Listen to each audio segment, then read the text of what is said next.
Sweating all over, I rushed back to the dormitory with sweet and sour spare ribs, Michael's favorite dish. He was biting an ice pop and reading my diary. He slowly raised his hand and gently stroked my neck.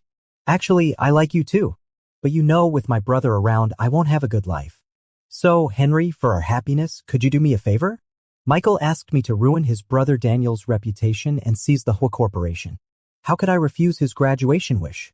So, while my classmates were struggling in the autumn recruitment tents, I successfully got into the leading company in Jing City, the Hua Corporation, and became the president's assistant. As a department manager, Michael started working half a month earlier than me. When I entered with my face recognition, he was standing in the middle of the work area with his sleeves rolled up. 4 or 5 young girls were around him, eager to have a try. Mr. Michael, can we really touch it? You must have practiced a lot to have such beautiful muscles, Michael. Can you take me to the gym next time? I'll go too. A wave of disappointment hit me. I pursed my lips and walked straight into the president's office. David from the marketing department came uninvited. As soon as he entered, he casually put his hand on my shoulder. You're Henry, right? He winked. I, David, know a lot about Mr. Daniel's preferences and habits. I'll treat you to skewers tonight. You must tell me everything. I removed his hand and frowned slightly. David, this is the president's office. It's not appropriate for you to come in like this. I won't go for the skewers tonight. After all, I just started working and it's most important to do my job well. I hope you can understand. I pointed to the door and made a pleased gesture. David walked out awkwardly. Just before leaving, he threw ungrateful at me. I buried my head in organizing the desk, pretending not to hear. Daniel hadn't arrived yet. After tidying up carefully, I went to the pantry to make coffee for him. Michael came up from behind with a water cup in his hand and let out a low laugh. Were you jealous just now, Henry? Don't be so petty. I just started here and need to get along well with my colleagues. I clenched the cup in my hand and looked at him calmly. Do you need to be so touchy-feely to get along well? Michael raised his eyebrows, looked around. Seeing no one around, he quickly put his arm around my shoulder. Okay, don't be angry. I'll keep a distance from them in the future. I continued to make coffee without responding. Michael patted my face with a smile. You haven't been back to school for half a month. You miss me, right? I'll come to your dorm tonight. David suddenly passed by from behind and leaned over curiously. Huh? Did Mr. Michael and Henry know each other before? Michael's expression immediately turned cold and he subconsciously distanced himself from me. Oh, I just learned from Henry that we are from the same school. But I don't know him. Just now Henry invited me to play games in their dorm when I go back to school. The coffee in my hand shook and a few drops spilled out. I stared at Michael in shock. David sneered and looked at me disdainfully. Henry is really good at judging people. No wonder he refused to have dinner with me. It turns out he just looked down on me. Then he immediately invited Mr. Michael to play games. We honest people really can't keep up. Michael glanced at me indifferently, looking like it had nothing to do with him. David continued to be sarcastic. Is flattering Mr. Michael also your job, Henry? The coffee in my hand was getting hotter and hotter. I drooped my eyes helplessly. During the tense atmosphere, someone took the coffee from my hand. Daniel came over at some point and his cold eyebrows furrowed slightly imperceptibly. Why is everyone so idle? Crowding in the pantry to chat early in the morning. Michael and David glanced at each other and left reluctantly. I stood there stunned for a moment before realizing that I should introduce myself. Hello, Mr. Daniel. I'm Henry, you're a C. I know. Daniel glanced at me indifferently and his gaze dropped to my hand. How did you burn your hand? Rinse it with cold water. Looking at his tall and slender back, I secretly let out a sigh of relief. It seems he's a person who is cold on the outside but warm-hearted on the inside. 5 minutes later, I returned to the president's office. After Daniel briefly assigned several tasks, he handed me a tube of burn ointment. You don't need to make coffee for me in the future. Just do the things I've assigned to you well. I stiffly expressed my gratitude, feeling a bit ashamed for my impure motives. It was 11 o'clock at night when Michael returned to the dormitory. This was the first time he came back since we confessed our love to each other. There was no hug that I wanted. When facing me, he seemed only able to make dry excuses. I'm sorry, Henry. I've been really busy recently and haven't been back to school. You're not angry, are you? You should understand what happened this morning. If people find out that we know each other, it will affect our plan. After all, Daniel has always disliked me and is very defensive towards people related to me. I think he has a point, but I still feel uneasy deep down. Seeing that I didn't speak, Michael reached out and stroked my hair, his expression gentle. Silly, don't think so much. I won't lie to you. When I become the master of the whole family, we can live happily together. So you have to work hard and turn Daniel gay as soon as possible, okay? The person I've loved for 7 years is right in front of me with curved eyebrows and a sincere tone. I can't help but believe him, and I can't bear to let him continue to suffer. So I have to work hard to turn Daniel gay. I searched online all night about how to turn a straight man gay, but none of the results seemed reliable. I decided to take a direct approach and first test his acceptance level of gays. The next day, when I was clearing Daniel's lunch plate, I deliberately knocked over the water cup and got my shirt and pants wet. I pretended to be startled and looked at Daniel apologetically. Sorry, Mr. Daniel. My clothes are all wet. Can I borrow your lunch break room at noon? I'll leave as soon as my clothes are dry. The man didn't say a word and stared at my chest outlined by the wet clothes with a deep look in his eyes. I steeled myself and continued, actually. I'm gay. I'll feel embarrassed to go out like this because there are all male colleagues outside. Daniel still didn't show any reaction and looked at me with his dark eyes. Well, go ahead. But since you're occupying my lunch break room, where should I rest at noon? He stood up, more than a dozen centimeters taller than me. When he leaned over, the strong sense of oppression made it hard to breathe. My heart skipped a beat and I stammered in reply, I can just sit on the sofa. You can have your normal lunch break. Oh, I see. Then you can take off your clothes. I was stunned for a second and my limbs began to tremble and turn cold. I haven't even done anything with Michael yet, but I have to take off my clothes in front of another man. I wonder if it's still too late to back out now? I took a chance and tentatively asked, Mr. Daniel, do you mind that I'm a gay man who likes men? Daniel let out a nonchalant chuckle and slowly walked towards me. He got closer and closer until he could reach out and put his arm around my waist. The man looked down at me haughtily and said casually, I don't mind. Henry, why are you taking off your clothes? His long fingers landed on the buttons of my shirt and twirled around. Is this all the sincerity you have if you want to seduce someone? The sense of humiliation at being exposed instantly spread throughout my body. I broke out in a cold sweat, pushed him away with one hand, and fled the president's office with a flushed face. Outside the door, Michael was holding a woman's bag in one hand and a gift box in the other, following a delicate girl like a doll with a flattering look on his face. As we passed by each other, the girl's gaze met mine and she looked at me with great interest. I lowered my head and out of the corner of my eye I saw Michael take a few steps back. He was deliberately keeping his distance from me. I felt deflated and suddenly thought I was very ridiculous. Without lingering any longer, I went straight back to school. I sent a WeChat message asking for leave and went to sleep with my head covered. When I opened my eyes again, I was woken up by Daniel's phone call. Change your clothes and come down. I'm downstairs in your dormitory. His lazy and indifferent voice came over and I was startled. I got out of bed and rushed to the window. Hurry up. His cold and sharp gaze looked up and unexpectedly met mine. What do you want from me? I've asked for leave. There's a company team building activity for all new employees. Didn't you see the message I sent you? I clenched my phone at a loss. The president came to pick me up in person. If I didn't go, it would be disrespectful to him. Moreover, I didn't want him to think that I was feeling guilty about what happened this afternoon. Then go. It's nothing. When I entered the private room with Daniel, Michael quickly glanced at me with a faint arc curving up at the corner of his mouth. I don't know why, but for the first time I felt his smile was a bit glaring. The girl who came to the company at noon was also there. She grabbed Daniel's arm and smiled brightly and boldly. Brother Nanzone, is this your assistant? How handsome. I was stunned for a moment and felt a bit embarrassed. Daniel pointed to the seat next to him and asked me to sit down, then quietly introduced, this is Xiaoming, my sister. I said oh and nodded at Xiaoming, who was looking at me with a smile. Someone proposed to play a game, the old-fashioned truth or dare. After several rounds, Michael got the dare. Okay. David from the marketing department grinned wickedly. Find someone you like the most on the spot and kiss them for 3 minutes. The male colleagues were watching the fun and the female colleagues were looking forward to it. Everyone stared at Michael in unison. I was no exception. Seeing the tip of his shoe pointing in my direction, my heart was pounding so hard that it almost jumped out. Michael walked over, passing by all the men and women. And passing by me. Finally, he stopped in front of Xiaoming. Xiaoming, actually. I've always liked you very much. Can I kiss you? Xiaoming thought for a while, blinking her big eyes. Suddenly, she curved her lips into a smile and shyly looked at Daniel. I'm going to save my first kiss for my marriage partner. However, I can reluctantly let you kiss my cheek. It was obvious that Michael was a bit embarrassed. However, how could he miss the chance to have an intimate contact with Xiaoming? Under everyone's gaze, he lowered his head and gently touched Xiaoming's side face with his lips. I felt a tightness in my chest and downed the glass of wine in front of me in one gulp. Daniel and Xiaoming met some business partners and went to the next private room.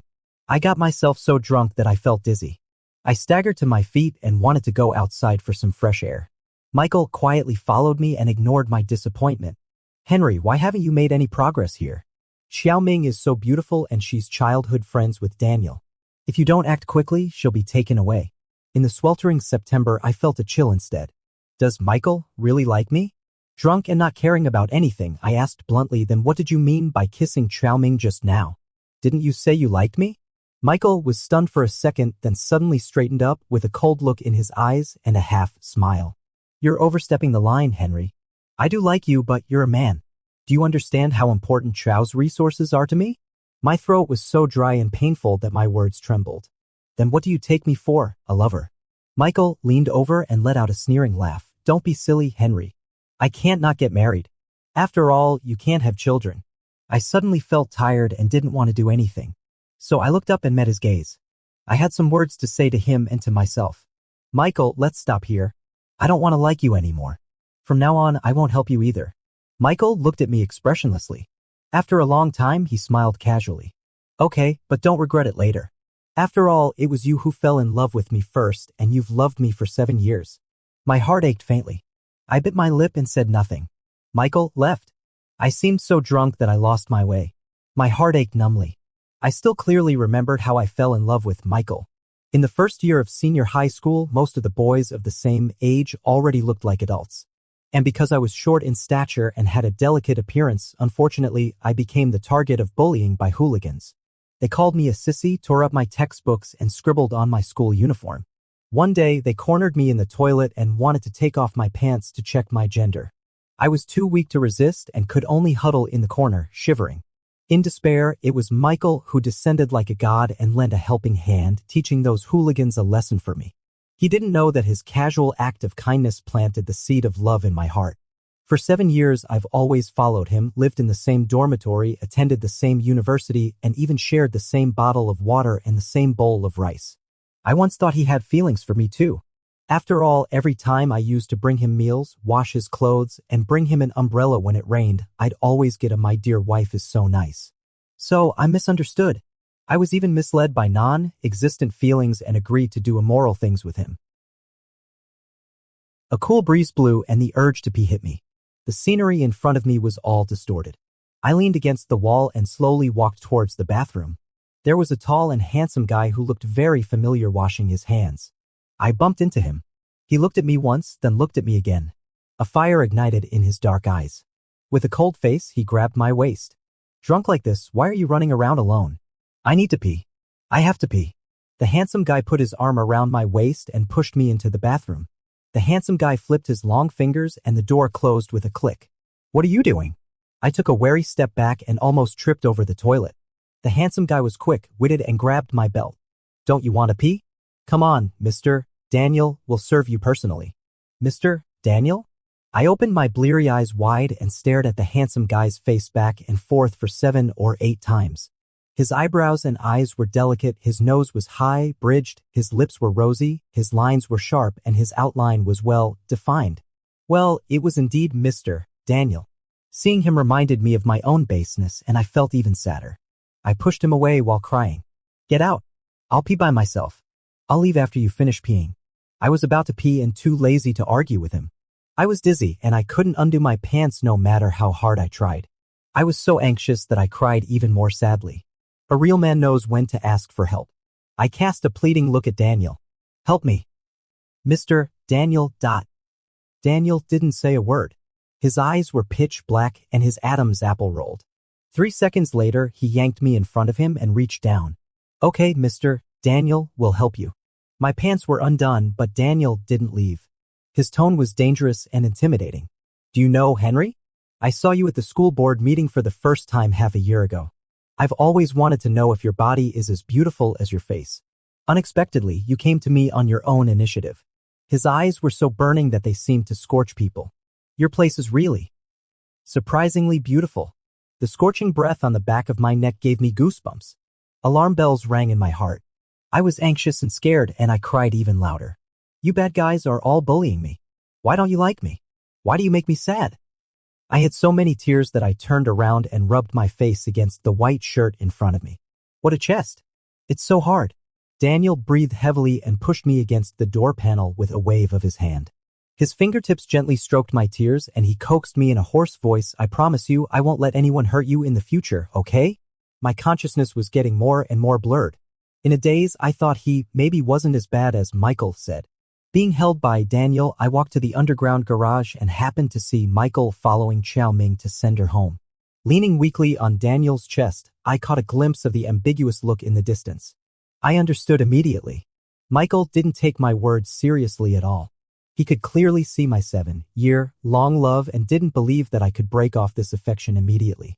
Xiaoming also saw us and suddenly changed his attitude, asking Michael to sit in the driver's seat. When I woke up in the morning, I was lying on the big bed in the Hua family villa. I moved my body.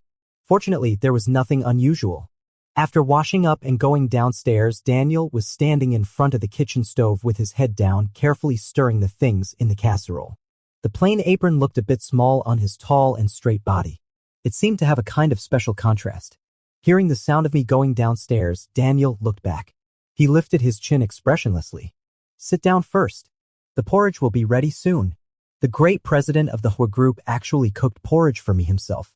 It was a treatment I hadn't enjoyed since my parents passed away. A string in my heart was gently plucked, throbbing. Sitting at the dining table, staring at his superior profile while he was cutting scallions, I suddenly vaguely remembered what he had said last night. Complex emotions welled up in my chest. Since I've decided to cut ties with Michael, I shouldn't continue to deceive Daniel. Anyway, I should confess to Daniel face to face and apologize. The process of organizing my words was so painful that I didn't notice at all that Daniel had already filled a bowl of porridge and walked to the dining table. Just say what you want to say. Forced to come back to my senses, I met the man's half-smiling eyes. I wrung my fingers. After a moment of silence, I spoke up, sorry, Mr. Daniel. Actually, I'm here on behalf of Michael, too. I stammered. I really didn't know how to phrase it. Should I say seduce? Or to turn me gay? My embarrassment was interrupted by Daniel's straightforwardness. He picked up the spoon and stirred the porridge in the bowl. After the steam had dissipated, he put the spoon into my hand. Eat first. I know. I was momentarily stunned and looked at him in confusion. Daniel's slightly upturned lips looked very nonchalant. Do you think it's that easy to place someone as the president's assistant of the Hua Corporation? It turns out I'm the clown. The men in the Hua Corporation are scarier than one another. Maybe sensing that I was silently cursing him in my heart, Daniel spoke up unhurriedly again. Why did you choose to confess? I was a bit disappointed but still decided to lay all my embarrassments bare. He likes Xiaoming. It was all my own wishful thinking. Moreover, doing things against my conscience makes me feel uncomfortable. I don't want to hurt you, but... After hesitating for a moment, I looked up and asked cautiously, from now on, can you stop bullying Michael? Daniel frowned. His voice was filled with coldness. Do you like him that much? Daniel misunderstood. A strange feeling of panic and helplessness welled up. I frowned and anxiously explained. No, because he saved me when I was being bullied, so I also want to help him once. I just don't want to owe him anything. That's all. My face flushed with anxiety and I was extremely embarrassed. Daniel looked at me quietly, suddenly hooked his lips into a smile, and calmly said, I really want to agree to you. But unfortunately, no one has ever bullied him. I offered to resign to Daniel, but was refused. If you feel sorry for me, then stay and work hard to make up for your mistakes. Daniel frowned and lowered his eyes. His words carried an imperceptible allure. Otherwise, comfort my injured heart first. His fingertips with a thin layer of calluses covered my lips and gently rubbed them. The hint was too obvious. I opened my eyes wide, overwhelmed by the sudden rush of a clear and delicate fragrance, my heart pounding like a drum. Daniel asked me to kiss him. Could it be? Is he gay like me? I stood still, staring blankly at him. The sun shone through the window, casting a glow on the man's delicate eyebrows and eyes, making them shine like stars. The warm hand moved down and clasped my chin. A gentle yet forceful kiss landed on me. As our lips lightly touched, I froze all over and didn't dare to move. Before I could push him away, Michael pushed the door open and entered.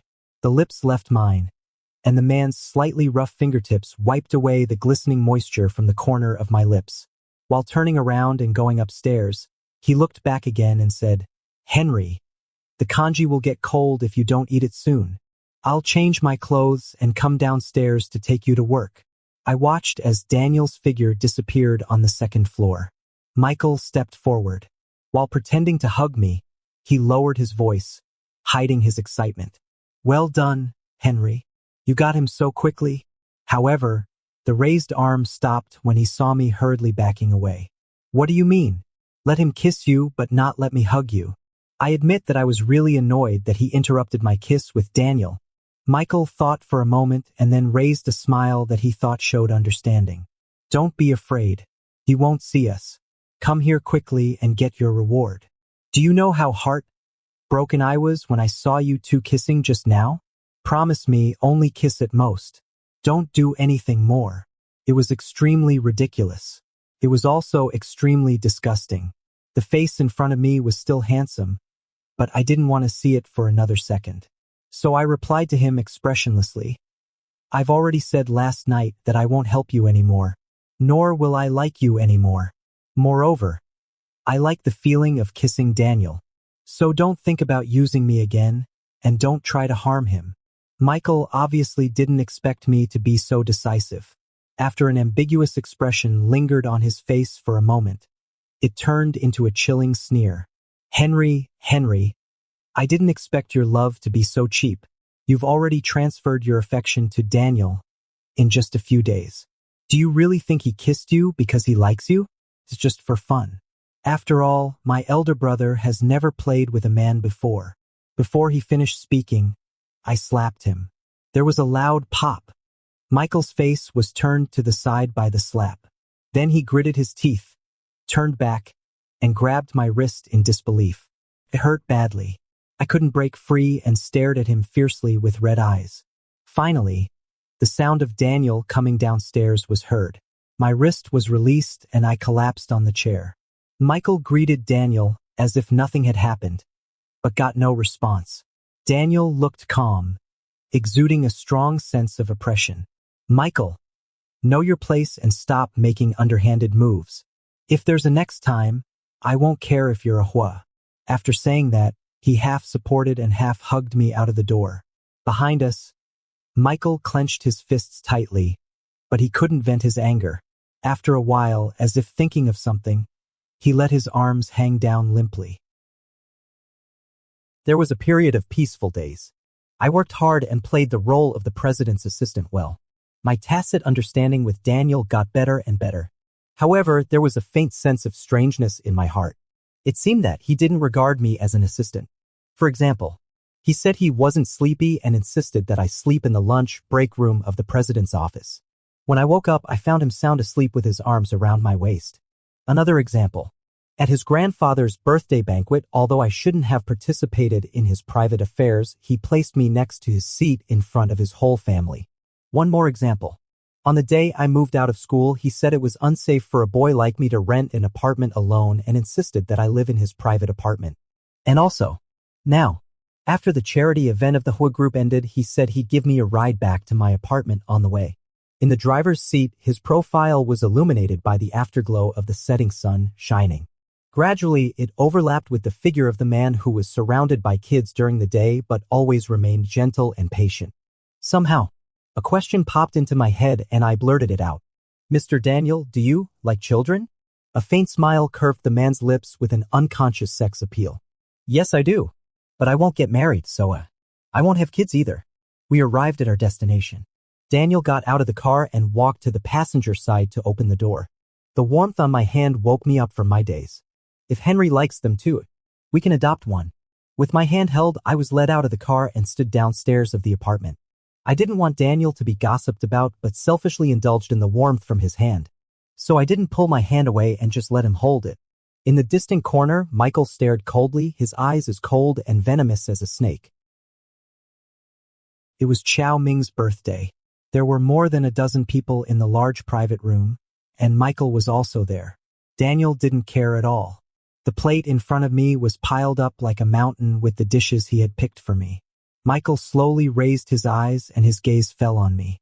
He smiled meaningfully. "Henry, I heard you're staying in my brother's apartment. You've never been in a relationship. Could it be that you have feelings for my brother?" His tone was noticeably high. I knew he was doing it so Xiaoming could hear clearly. His malicious voice sent a chill down my spine. "Don't tell me you actually like men?" Everyone present had different expressions, while my mind went blank. I dug my fingernails into my palm. "It's not like that." I suddenly stood up. Before I could finish speaking, a strong hand wrapped around my shoulder. I heard Daniel's deep, restrained voice in my ear. "Michael, it seems you didn't take my words to heart before. Then don't blame me for being merciless." Michael stared fixedly at him without saying a word. Losing face on the spot made him look as pale as death. But Daniel turned to look at everyone else and tightened his arm around me. He said seriously, "Everyone, it's true that I'm pursuing Henry. However, he hasn't agreed yet. I still need to work harder." After he finished speaking, he affectionately stroked my head and gave me a reassuring look. "Don't be afraid of anything. Daniel doesn't know." At the moment of being questioned, I wasn't worried about myself at all. All I'm afraid of is implicating him. After Michael left the table early, the other friends also left one after another. When there were only me, Daniel, and Xiaoming left in the private room. Xiaoming finally revealed her true identity and looked extremely excited. "Brother Nanzong has finally achieved his wish. Ha ha ha. Let me have a little hint. Have you and Henry?" As she spoke, she made a gesture of interlocking her fingers with both hands, with a flirtatious and mischievous smile. After instantly understanding what she meant, my face blushed to the ears. Daniel tapped her forehead with his hand and said with a soft laugh, You have such a muddled head. Tell me, how are things going with your senior sister? Xiaoming actually likes girls." The reversal came so suddenly that I almost dropped my jaw in shock. Only then did Xiaoming show a look of shyness on her face and stammered to tell us that she slept at her senior sister's place last night. Seeing the doubt in my heart, Xiaoming patted Daniel's shoulder and said righteously to me, "For your sake before, I really went to great lengths. I made Michael kiss me on the cheek and made him send me home. It was all because I was afraid that he would compete with Brother Nanzong for you." She sighed again and then said, "Who would have thought that the son of the mistress would be so bad? It's simply a real-life version of the farmer and the snake.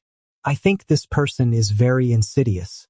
You'd better be careful in the future." I didn't hear about the past from Daniel, but I heard a little from Xiaoming. Daniel obviously doesn't want to recall the past. I had to ask Xiaoming for help while he went to the bathroom. Only then did I learn that Michael is an illegitimate child of the Hua family. After his mother repeatedly provoked Mrs. Hua without success, she remarried. After she passed away, Michael disliked his stepfather who raised him for being down and out, and he found the Hua family by himself to recognize his ancestors and return to the clan. No one welcomed him. Only Daniel let him stay out of consideration for blood relations. Unexpectedly, he would collude with outsiders to harm Daniel and covet the sole ownership of the Hua group. I didn't dare to look up. Under the intense shame, I felt dizzy in waves. After the event ended, Daniel sent me home. When we got downstairs, he didn't let go of my hand and entered the apartment with me. I drank some wine and didn't have much strength. I was gently held and placed on the bed. Daniel wrung out a wet towel and sat beside me. The warm touch slid across my forehead, eyes, lips, and all the way down to my Adam's apple. The indoor temperature seemed to suddenly become very high. When I caught a glimpse of Daniel swallowing, a strange feeling suddenly rose in my body. Somehow, I put my hand on my chest and undid the first button of my shirt. "Mr. Daniel, I need this area to be wiped too." The collar of the shirt was half open suggestively. There was no expression on Daniel's face, only his voice was extremely hoarse. "Henry." He paused for a moment. "If you keep doing this, don't cry later when it hurts." When numerous kisses landed on my chest, I took a deep breath. Along with the hand that was causing mischief on my waist, it wandered to my trembling abdomen. When I bit the shoulder in front of me and cried out in pain, Daniel said nothing but silently kissed away the tears from the corners of my eyes. The sky outside started to turn pale. I cried myself hoarse and fell into a drowsy sleep. 1 week before Michael was about to leave for the Afghanistan branch, rumors suddenly spread in the company that I was gay. No matter where I went, strange looks followed me like a shadow. On Friday, Daniel went on a business trip. After I finished my work and got off work, the elevator was already full. Several male colleagues, including David from the marketing department, also squeezed in. People were packed tightly in the elevator car, leaving no space. However, a small space was forcefully left beside me. David and his group looked full of contempt, twisting their bodies and pushing hard towards the elevator door. Oh, how disgusting. Squeeze forward a bit more. I almost touched a homosexual. What if this thing is contagious? There was a burst of laughter. Someone else spoke in a sarcastic tone. Exactly. Hurry up and stand forward. Don't stand too close or you'll be fancied. Just thinking about it makes me sick. I suddenly found it quite funny. What's the difference between homosexuals and heterosexuals? What's wrong with wanting to be with the person you love? What's wrong with me just happening to fall in love with a boy? They, with their low-level cognition and the habit of casually attacking others, are the most disgusting ones, right? Thinking of this, I straightened my body and countered with a smile. Whether I like boys or girls, what does it matter to you? You'd better take a good look at yourselves in the mirror. I'm not that indiscriminate. As soon as I finished speaking, David flew into a rage and raised his fist. There was a commotion in the elevator. It seemed that a fight was about to break out. Suddenly, a hand reached out from the corner and blocked the fist that was about to fall. Turned out to be Michael. Turned out that he had been in the elevator all along. Seeing that it was Mr. Michael, the troublemakers didn't say anything more. They just gave him a strange look and hurriedly got off the elevator when it reached the first floor. In the underground garage, Michael had a gloomy face and tightly held my hand without letting go. Sorry, Henry, I don't want anything anymore. Please give me another chance. Can we start over? I was bewitched before and ignored you. I thought you would always love me. You were so good to me. You've been the best to me all these years. I really miss you. The garage was quiet. Suddenly, he dragged me towards the stairwell in big strides. I couldn't break free and was terrified by the morbid paranoia on his face. I could only shout loudly, "But I don't love you. Can you leave some dignity for both of us? Let go of me." When I was pressed against the cold wall of the stairwell, all I could think about was Daniel. I only wanted to be touched by Daniel. Seeing me struggling desperately, Michael went crazy and tore open my collar to kiss me. Just when I thought I couldn't escape, the force on my shoulder suddenly weakened. Michael was in disbelief. He stared straight at my chest and murmured, "What's this? You let him touch you, right?" His face turned pale, and he forced a smile, but that smile was pitifully bleak. "Tell me you accidentally bumped it red yourself." It wasn't him. It wasn't him. Michael was like a man possessed, waiting for my response in a state of helplessness. I looked straight at him, my heart completely unmoved. It was Daniel. He was too forceful. I pulled up my collar, ignoring his despair, only wanting to escape from here as soon as possible. But after walking only a few steps, I was suddenly grabbed by the arm by the person behind me. Michael had lost his mind, and there was only one sentence repeating in his mouth. "Since he can do it, then I can too." When Daniel rushed in, I was biting hard on Michael's arm. Using all my strength, the blood stained his white shirt red and dripped to the ground along his arm. Daniel's eyes were bloodshot at the corners like a fierce wolf. He wished he could devour people alive. Michael, who always bowed and scraped to Daniel, unexpectedly fought against him, until he was beaten to his knees, covered in blood, and couldn't get up anymore. "The transfer notice has been issued. You should set off for the Afghan company as soon as possible. Don't even think about coming back. Daniel was extremely sinister and his eyes were so cold that they could. He put his arm around me and walked outside. Before the elevator doors closed, I looked back, looking at the person lying on the ground, gasping for breath, without any emotion. Michael, I know it was all you who did this. I hope you'll behave yourself. I accompanied Daniel back to the villa. The wounds on his face were shocking. There must be no exception on his body. Take off your clothes. I'll apply medicine to your wounds. Daniel sat on the edge of the bed without moving. His lazy eyes drooped, with a look of grievance. My arm hurts so much. I can't move it. I sighed helplessly and walked between his legs. I bent down and unbuttoned his shirt one by one. Being so close, I could hear the sound of him swallowing. My waist was suddenly grabbed forcefully, and then we hugged each other and rolled onto the bed. My face blushed, and I gently pushed him. You're lying. I'm not lying to you. My leg is also injured and it hurts. Will you help me apply the medicine? Baby. By the time the medicine was applied, Daniel's voice was already hoarse. I won't go on business trips anymore. I miss you so much, baby. He gave a light cough.